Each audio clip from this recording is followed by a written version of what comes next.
Très attendu par de nombreux Guinéens durant plusieurs années, le procès des massacres du 28 septembre est programmé par la justice des nouvelles autorités de la transition de colonel Mamadi Doumbouya. Le 28 septembre de cette année, fixé pour la tenue de ce procès, qui coïncide à la même date du jour des événements au stade de même nom à Conakry, suscite de nombreuses réactions au sein de la population guinéenne. Du côté de certaines ONG de la lutte contre la violence, la présidente de l'ONG Avipa, Association des victimes, parents et amis, se dit très satisfaite pour la tenue de ce procès. Je vous dirais que nous sommes vraiment très satisfaits.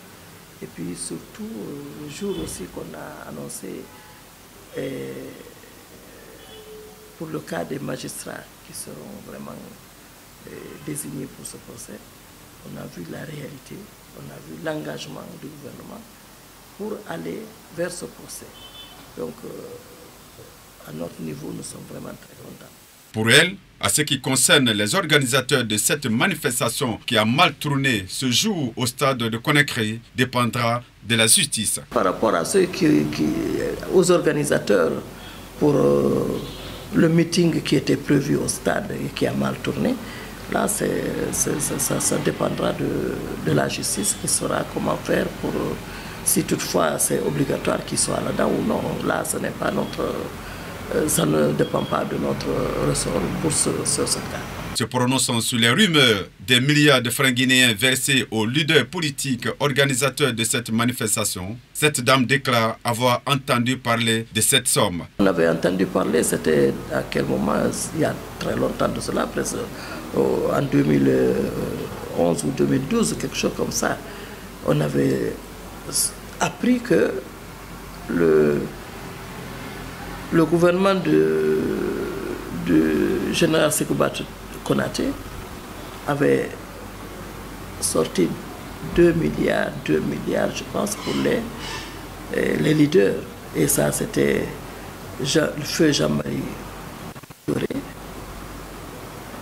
et Sidia Touré et la Cellule d'Alengano.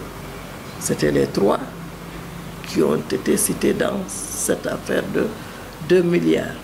Mais c'était pour les leaders qui ont été maltraités au stade. Poursuivant, elle reconnaît qu'il y a eu beaucoup de violences et de morts en Guinée, mais elle se focalise sur le cas du 28 septembre. Nous, on s'est plutôt focalisé sur le cas du 28 septembre.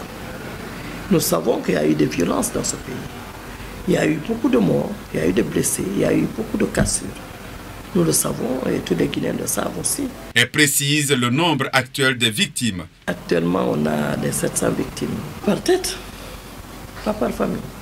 Elle lance un appel aux Guinéens d'être ensemble pour la tenue de ce procès. Aux Guinéens d'être ensemble, de se souder et de protéger, surtout accompagner ce processus judiciaire.